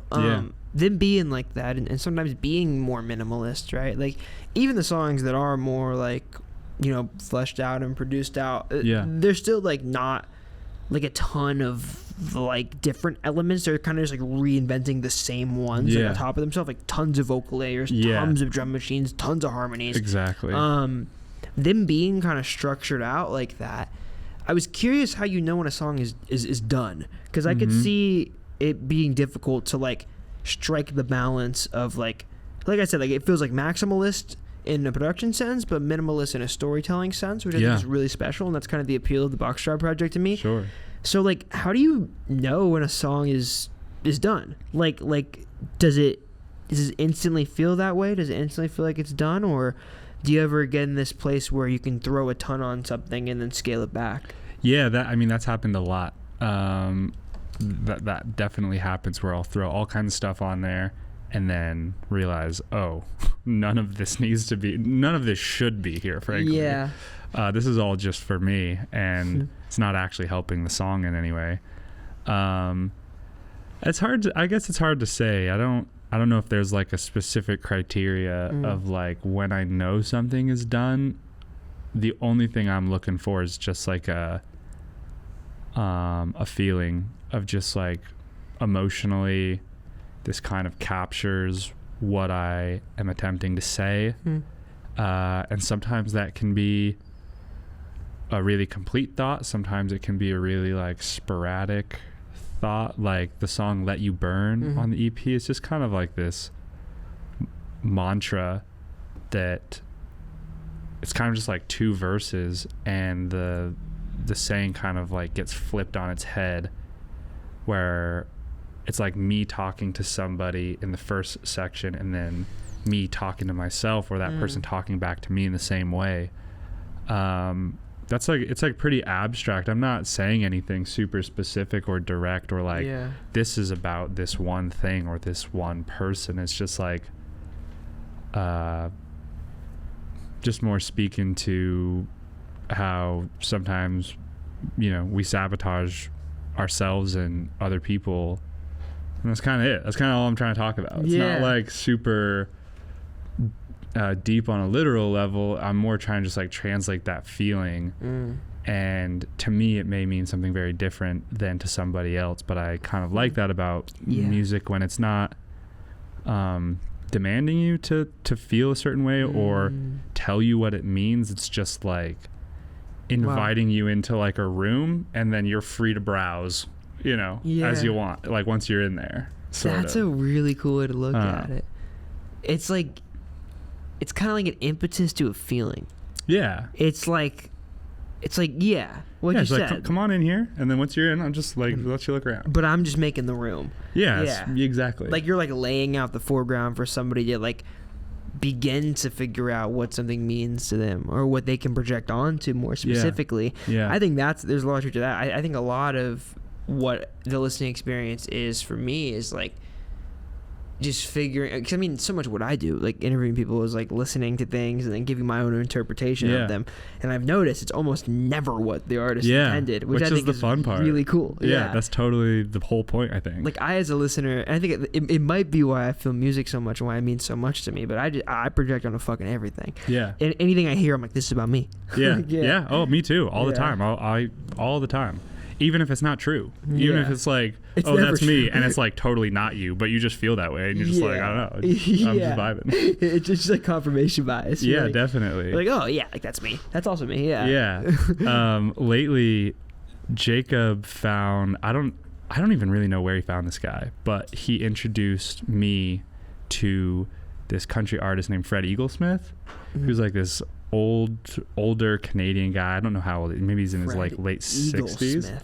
Yeah, and he has this album called 6 Volts that we're obsessed with. I'm gonna add this to my listening list. Yeah, absolutely. And it's just like stories of like him kind of like being a trucker. Wait, what's it called? It's called 6 Volts by Fred Eaglesmith. He's like, he's my spiritual leader in my life right now. Generally, I just like, Fred, if you're out there, we need you. But I just love that record, and it's especially the last song on the record is called Trucker Speed, and it's just like about him like being out on the road and just like the lifestyle of being a trucker. I have absolutely zero idea what that's like. Zero clue. I have no idea. But for some reason, I listen to it, I'm like, I'm in the truck, dude. I'm like hands on the steering wheel when I'm listening to that song, and I love it. And it feels so, I don't know, the songwriting, the way he approaches, the way he sings, and the record, like everything is feeding into this idea. It's just such a complete emotional picture to me, anyway. Oh, I'm hyped to listen to it. Yeah, I just cool. like. Yeah, I don't know. I really, really, really love it. And I think that, to me, that's the music or the art really in general that speaks to me the most, is like when someone is just like doing their thing and they're doing it so completely, and they're just kind of like raising their flag up like, hey, I'm over here. Yeah. You're like, oh, cool. And you go over there and it's like this whole world, the whole thing. You're like, damn, like this is cool. What? I love that. He's so, at least in that record, he's so good with that, and I feel like that's something I try to shoot for, and I love when I hear it in other artists. Yeah, dude. It's so interesting. Like, I don't even, it's hard, I think, as a musician to even like put your intention to be that discreet sometimes. To even like try, because like it's hard to be like, I want people to feel this specific way about this specific thing when I'm making the song. It's because there's just so much in between there. There's so much in between like the point of entry to the point of exit. So it's hard, I think, to like translate a story that directly. But I think when you kind of describe it the way that you did, where it's like you're just making this room and you're inviting people in, there's a lot more things that one can take from that. Like I always talk about this example, but my roommate, Monegno, he has a song called Lone Star, and I love that song. And there was a lyric that before me and him became close friends, obviously moved in together, I'd listened to the song a lot, and I loved it before I knew him that well. But the lyric is, I'm not who I want to be, I'm not who I want to be. That's a lyric. Yeah. I had always heard it as, I'm not who I want to be, but I'm who I want to be. Ah. And I projected like a whole thing onto that, because just that one little word "but" makes that a very different phrase, when in reality he's just saying the same thing twice. But I thought, but that's cool. Like, that's your moment with the song. That's like your thing, and I think people resonate with that when a piece of art, like, if it can sort of suspend the belief that this is anything other than just you and the piece of art. Yeah. It's like, this is mine only. Of course it's not, but when it makes you feel that way, that's the shit. Yeah. Oh, that's the best, dude. Because you're right. It's not just yours, but your interpretation of it is just yours. It's just yours, and you just like can get so invested in that sometimes. It's beautiful when that can happen. And then it's really beautiful when that can happen with a lot of people. You know, when artists are able to tap into whatever they're tapped into, that can like make something so personal, make all these other people feel like it's that personal to them too. It's a real, like, that's crazy. Yeah. It's crazy that humans can do that. And I think like the beginning stages of doing that is what you described, is like making that room and inviting people in. I really love that way of saying it. That makes a lot of sense to me. It's like you're just creating the environment, inviting people in, and they can take from what they do. And I think that's just like, it's almost like a prompt. What are those what are those tests that people do? I don't know if they do them in prison, but like or like an eye test, but they'll show you a blob. Rorschach. What are they called? Rorschach. Yeah, Rorschach test. You know what that is? I don't know if I know what this is. It's like damn, bro, Mario, we need a screen up there so bad, dude. I might just take that TV and rig it up there so we can like pull things up. But I'd use it for evil, though. What'd you say? I'd use it for evil. That's so fine. Yeah, you would. That's literally so okay. Put up Cocoa Melon and shit. Yeah, that'd be awesome. Try to distract everybody. This is a Rorschach test. So they'll just make like blobs, or like, just ink or whatever. Wow. And then ask people like, what does this look like to you? And I guess it's like a therapeutic thing. Sort of like looking at the clouds and like trying to find shapes and stuff. Yeah, I think the whole idea is like getting to somebody's subconscious. I think that's kind of like the idea. But that's kind of what that is. Like the room is kind of like a Rorschach test. Yeah, definitely. It's like draw your conclusion from it, you know? Definitely. Are there any albums or songs or artists that you can point to that like you've projected a very specific meaning onto one thing they made, or maybe their whole discography, or also I guess like an artist that really paints a period of your life? I mean, yeah, for sure. I've gone through lots of sort of musical phases in my life. There's been some artists that have gone all the way through, but like in college I had like a pretty heavy like Velvet Underground phase where I was just like listening to Heroin all day, like by Velvet Underground. Just like, again, I've never done heroin, I don't know what that's like, but like I sure can feel it when you listen to that song. They're talking about it, definitely. I feel like the first time that happened for me was when I was in I guess I was in high school. I would have been in like 10th or 11th grade. I got down so bad on Pink Floyd, like so bad. What album? The Wall was like the entry point, and then Dark Side of the Moon, and then Wish You Were Here, and I like went from there. But that was me at a similar age. I hit the Pink Floyd bug hard at like 17. Yeah, exactly. I think I was like 16, 17 years old. It hit me really hard, and I'm like this 16-year-old kid, like, I don't trust the government, like all this like we're just another brick in the wall. Yeah, man. Exactly, all this Pink Floyd shit. But which is silly to think about, but it really, I don't know, it just did something for me. I can't even say what or like how that's played out for me. I don't think my like musical expression really like reflects that in any way, but like I was hit so hard by that. There's a year, I guess, like you know, like I'm trying to think of like the closest thing Pink Floyd made to a Boxtrod song. I know. Maybe like Probably like Wish You Were Here. Yeah, probably like Wish You Were Like Shine Here. On You Crazy Diamond. Like Yeah, really- maybe Money with like all of like the little like beat they made out of Yeah. all like the cash register sounds or something. They were so early on though, like yeah. so much of what I feel like I do was just literally impossible when you were talking 24 track tape machines. Yeah. You know, it's like it just didn't. Ooh. It wasn't even an option. That's you know Estelle, right? Yeah. Yeah, when we interviewed her last, we talked about this extensively for a long time. Like, Yeah. it's really weird to think about the fact that, like, it's kind of like that idea of, like, imagine showing, like, the Beatles, like, to Hollis. Yeah. You know? It's just, like, it's just, like, the idea that, like, literally what some of the new music is, that, like, physically and It just technologically could not have could been not made happen. prior. Yeah. Like, Boxtrod music could not have been made probably, like, before the year of, like, 2000. Yeah. No, seriously. Like, if you were born 30 years earlier, your Totally music would different sound story. entirely different. Totally different story. I think that's cool too that artists are somewhat byproducts of their time. Oh, Like yeah. it's just people with a desire to kind of react to whatever's going on, and they just like make the language out of whatever's around at the time. You know, if I'd been born in the 50s, Yeah. I'd probably be making rockabilly music. Who knows? Like that's how it was back then. Boxtrod is rockabilly. You know, Yeah. like I don't know.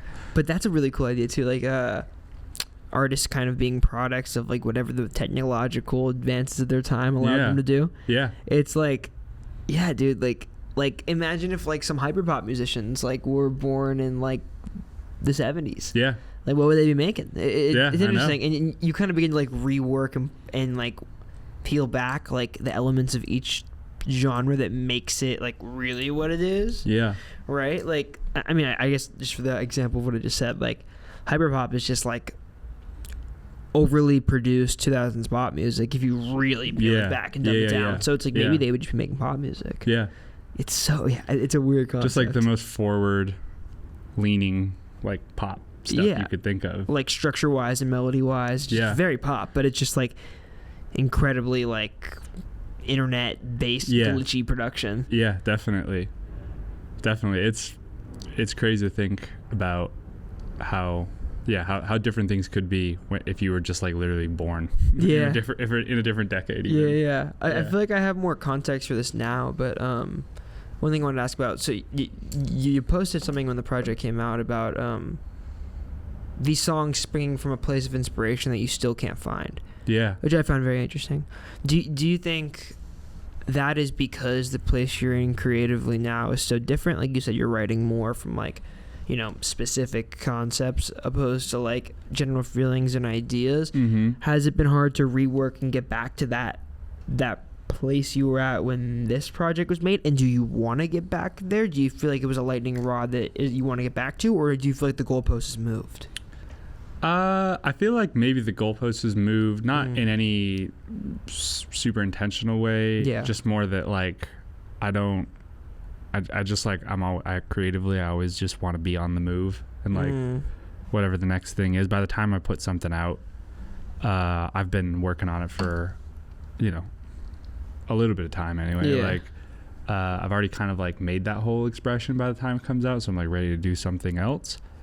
But I think that like the core of where that music comes from is still the same core. I'm just trying to like paint with different brushes, I suppose. You know, it's all about ultimately the only thing I feel like I know how to write about is just my own experiences and the people around me and my, you know, emotions and all. Like I'm not particularly good at trying to like put myself in somebody else's shoes to write about them or something. So I feel like it's kind of the same, tapping the same source, but I'm maybe trying to approach it with different tools. But like when I say that I don't know where, like it comes from a place where I don't know where that's at still. It's almost like I sometimes listen to the songs and I'm like, what? I don't even like remember making that in some way. Like, where did all this shit come from? Yeah.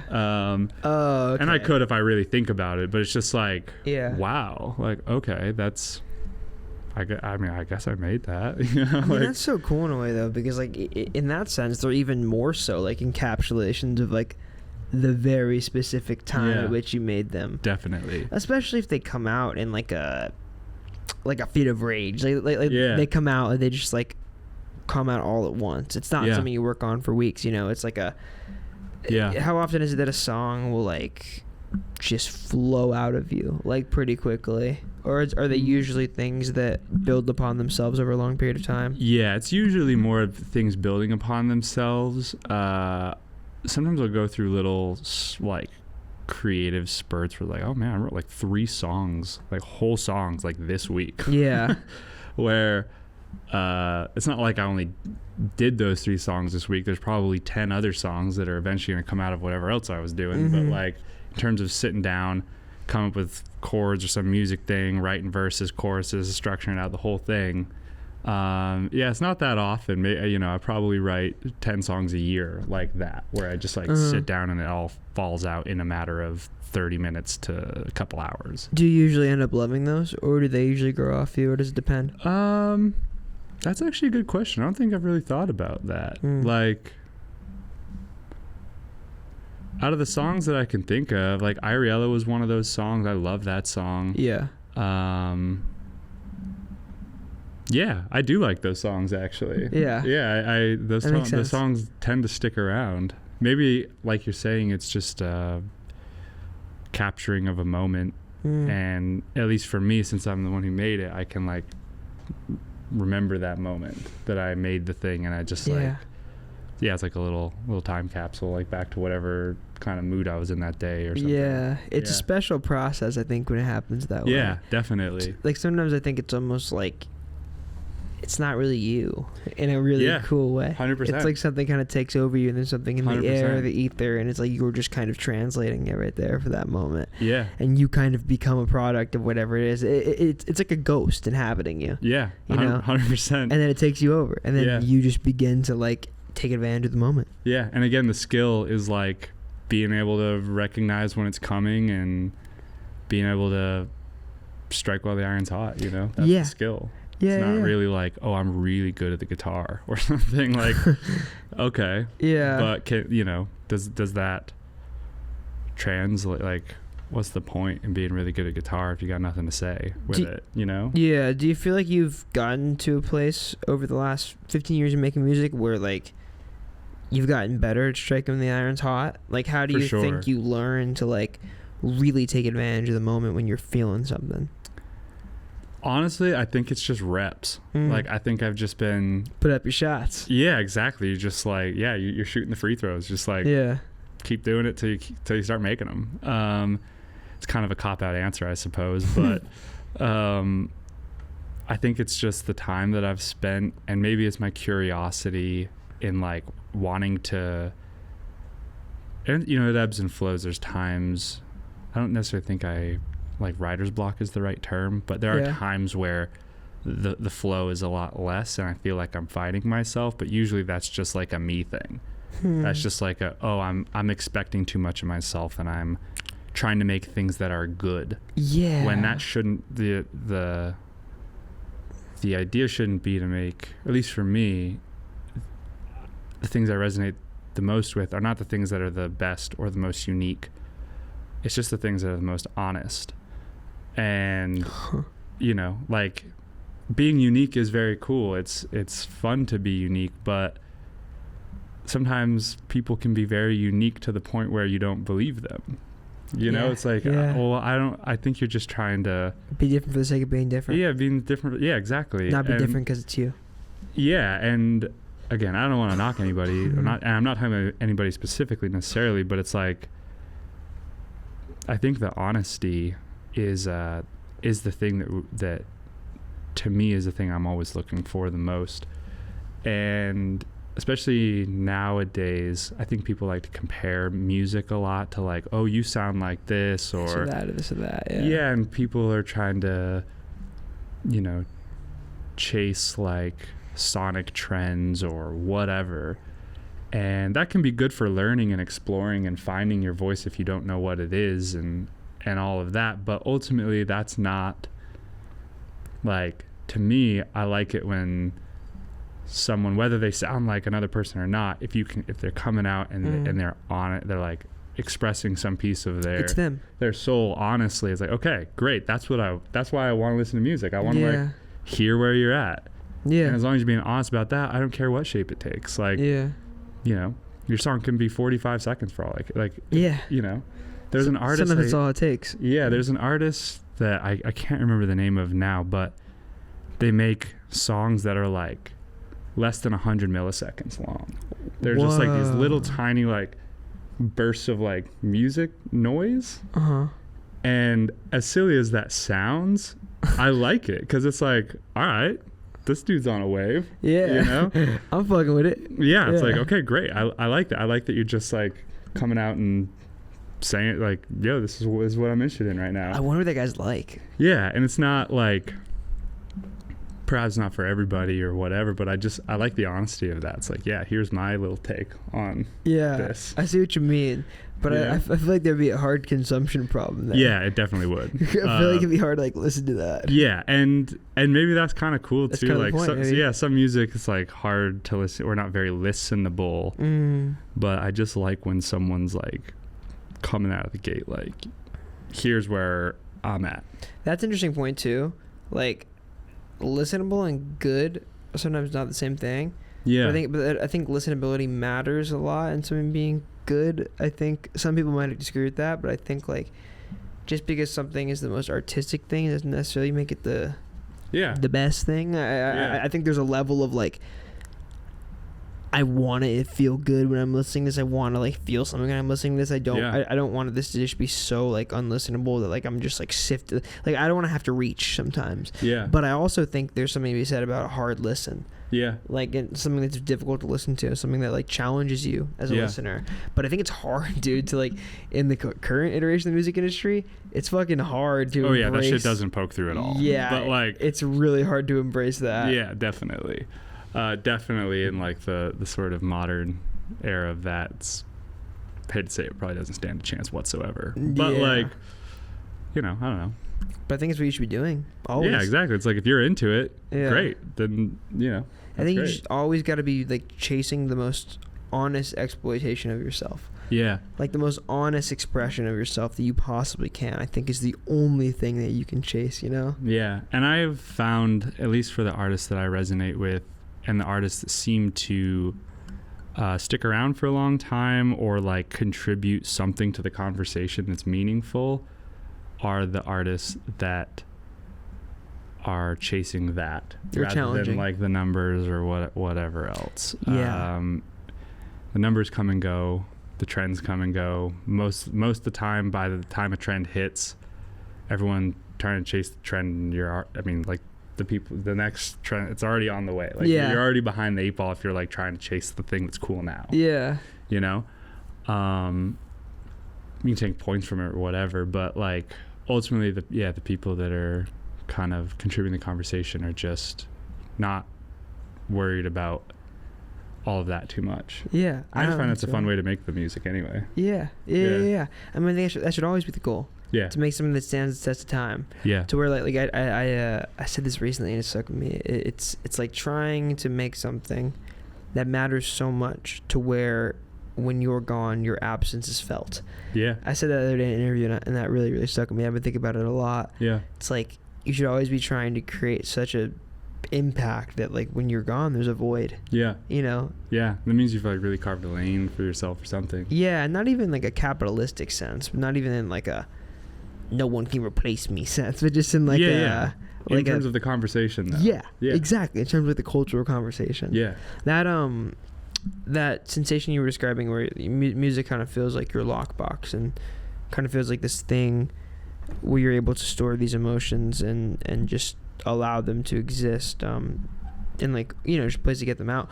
Do you feel like that's changing with the new music? Do you feel like that it's still that way? And I guess a better way to phrase this question too is like when you first began music, how different did you think about the process and the way you're thinking about it now? And then also how did you kind of first stumble into music as a means of release? Do you remember when you first kind of found that place where you realized this was something you wanted to do? I mean, I know the time in my life when that Mm-hmm. happened. Like I was 13, 14 years old when that happened. I can't like necessarily put myself in those shoes anymore and like Yeah. really remember the specifics of why or when. So yeah, I don't know if I could like say exactly how or why, but it was just a time in my life that was so tumultuous, and I just needed a life raft. I needed something. Yeah. And music happened to be the thing. I don't know, perhaps at that time if I had been like going to some like artist painting high school or something, maybe it would have been painting. Yeah. You know, to some degree I suppose it's like a little bit of fate, and some chance involved, and just like music was the thing that I was able to consume and really easily and just kind of like hold myself away on, and I could obsess over it. Yeah, but it's also the thing that made you feel. Yeah. I don't know exactly where the like the through line is Yeah. there, because I was just such a product of my own circumstances. I feel like people are kind of that way generally. Like, For sure. you don't have, like, you are totally at the, the will of whatever winds happen in your life, really, until you're like, honestly, probably like 25. And by that point, it's like it's taking its toll. Especially as a child. I mean, you just don't. You're not directing anything. You're just like totally subject to whatever comes your way. Yeah. That other people throw you, or just life in general throws you. So I for sure feel like I'm a product of that. And my family was a musical. Like, no one else in my family is a musician, but like my parents both, we had music on it. There's like a lot of musical, we listened to lots of music, and music was a part of life, but no one was creating it or wanted to make it. And maybe that's what it was. Maybe it was like, oh, this can be my thing, and I will take it, and I can like be individual or whatever. And it was just something that was around, and I just kind of like ran with it. For whatever reason, here we are. That's definitely how I feel. I think that's a good way to put it. Just struck me at a moment. Yeah. I feel very similarly in my own life. I think that's a good way to put it. It's like something to make yours, because music in my house was similar. Like, my parents, especially my dad, is a huge music fan. Yeah. But I mean, outside of that, like, there's not really, like, my cousin is also a musician, and he's like, he went to UNR for like jazz, and he's like a semi-professional jazz player now. But outside of him, like, no one in my family really is anything musical, so I relate to that. It was like something to kind of make my own. Yeah. Like, I didn't know if it was going to be the thing that I ran with, but it happened to be that way. And it's weird to kind of unwork the butterfly effect, to think about like how many things fell into certain places, specific times, to like end up, like, have you end up here, Yeah, totally. Like, there's so many forks in the road between now and then that there's no way to like retrace the steps and find some like logical explanation. Just like, oh no, that's just the way it worked. And it's also like the lessons that you learn along that way, and like along that journey, are things that fundamentally shape you forever, that you may not have learned if you didn't pursue that journey. 100%. Or you might have learned them in like another way. Like, there's tangible things that you learned because you pursued music that you wouldn't have learned if you pursued carpentry or some other trade. 100%. Like, there's just things that you learn and ways that you are that are only shaped by the thing that you do every single day. Yeah. And it's interesting to think about, like, there's the essence of who you are, but the essence of who you are is I think is largely informed by what you do. Yeah, absolutely. And I feel like as I have gotten older, I mean, it's not like I'm particularly old, I'm only 28, but as I've gotten older, I have found that trying to just like let that take its course without too much interference from me. My job is mainly just to like keep it off the guardrails. But other than that, just kind of like let it do what it's gonna do. For me, has felt like when I can get into that mode and I'm not trying to, engineer everything and trying to. Wow. I feel like I find the most exciting things, I make the most progress personally and professionally and whatever, is when I'm hands-on like 40% of the time. Bro, there's a lot of power in that. Yeah. I think so. Being able to, I'm terrible at that. I'm so bad and at it. I come in and out of it, but that's I've found that's those times that I'm like a bit more hands-off, like that's when the horse really starts to run. That thing is, dude, that's so hard for me. Yeah. Like to get on the boat and allow the winds to take its sail and just kind of let it go where it goes. Like I'm such a control freak. Like, and it's scary. It definitely is scary. I'm terrified of not having control. Like I'm really bad about it. I'm happy I'm aware of it, but I'm not. I gotta actively work in my brain all the time. Like I'm always fighting it, and I think it's hard to find a way to let go and let the winds take the boat where it's gonna go and take your hands off the steering wheel. It's fucking hard because I don't know. I think part of me, it just doesn't know where it can go. And I know it's unhealthy to have like a very specific idea of destination. Yeah. Because it's probably never going to look like that. It could look a lot better. It could look a lot worse. It could be just as cool, but just very adjacent and different. But it's hard for me to unwork that image of the place I'm trying to go. Yeah. It's difficult. Yeah, and I mean having goals are a good thing of like this is where I want to get to.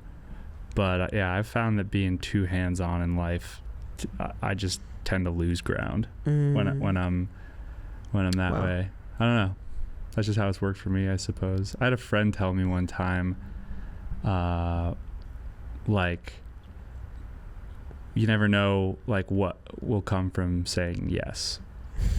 You know what I mean? Like you never sometimes you say yes to something that great example would be the story of how Jacob met Jeff and Tim at Makeout was crazy, he was working for this company that was selling goat cheese like across farmers markets across LA, and it's like he doesn't want to do that. But needs the money, whatever, do it. Just say yes. And the place where they stored the goat cheese was next door to Makeout. And that's where he met that. And it's like, just from saying yes to that opportunity, like that didn't seem like an opportunity at the time, but just like saying yes to that and being hands-on and just like letting it roll ended up, offering him a whole opportunity that he probably wouldn't have had otherwise. And it's like that's kind of things you just can't really like construct that stuff. It just happens. Man, there's so many cases of that are just mind-blowing to think about. That's so true. Bro. That's a cool one. That Jacob story feels like the beginning of a documentary. I know, right? It feels like the beginning of a documentary that will like eventually exist one day. There's a lot of those. It all began with goat cheese. It's just crazy to think about. But there's so many of those. I think everything starts like that in a weird way. I definitely relate to that. Like one of my favorite ones about this. I know Timmy Skelly opened for him a couple weeks ago. A good friend of mine. He so his label Live 2 is the company that I work for. Okay. So that's how I know Timmy really well. And, cool. and the guy who gave me the job there, founder of it, named McLean, I met him because of a random DM, or not DM, a random story post that he posted about needing an editor for a YouTube series that a friend of mine sent me. That I applied for, and he turned down my edit and didn't like it.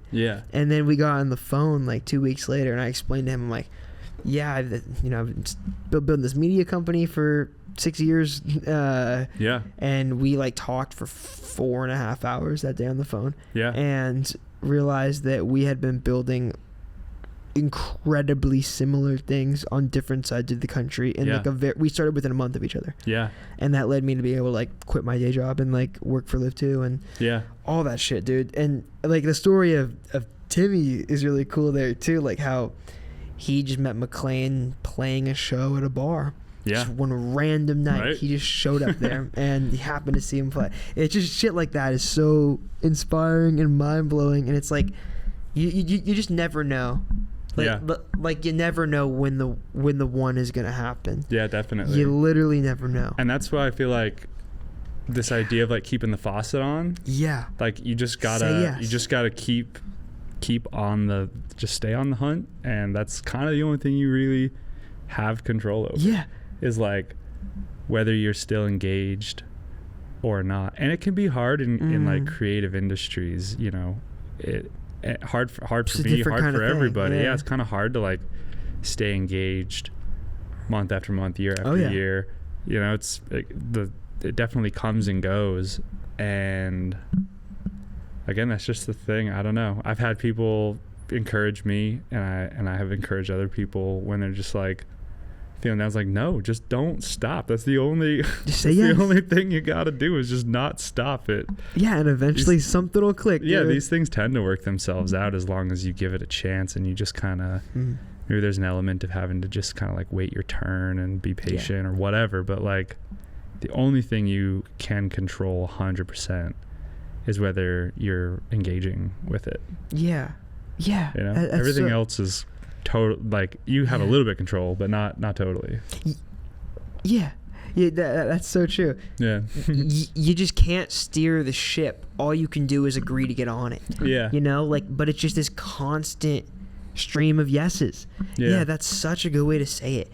And I think that's such like a valuable piece of advice to give people. It's just like say yes. Like wake up and do it again. Yeah. Just wake up and fucking do it again. And you don't have to have this like ultra specific vision of what it's going to be or what it's going to look like or how you're even going to do it. And most times if it is ultra specific, that's not how it's going to work. Yeah, almost never. Yeah, almost never. Yeah, it's just like you just got to say yes. Yeah. I think I really relate to that. I think so much of we were talking about this earlier, but I think so much of me just like interviewing anybody who would talk to me in the Bay Area and then like saying like yes to anybody else who wanted to do it, just having all those conversations. Because, you know, I'll look back on like episode like 1 through 60 or 70 of this podcast. I'm like some there's some musicians on there who their music isn't like entirely my thing. Yeah. Like there's somewhere I'm not like in love with their music, but I am proud of every single conversation, and I'm proud of telling every single story. And I learned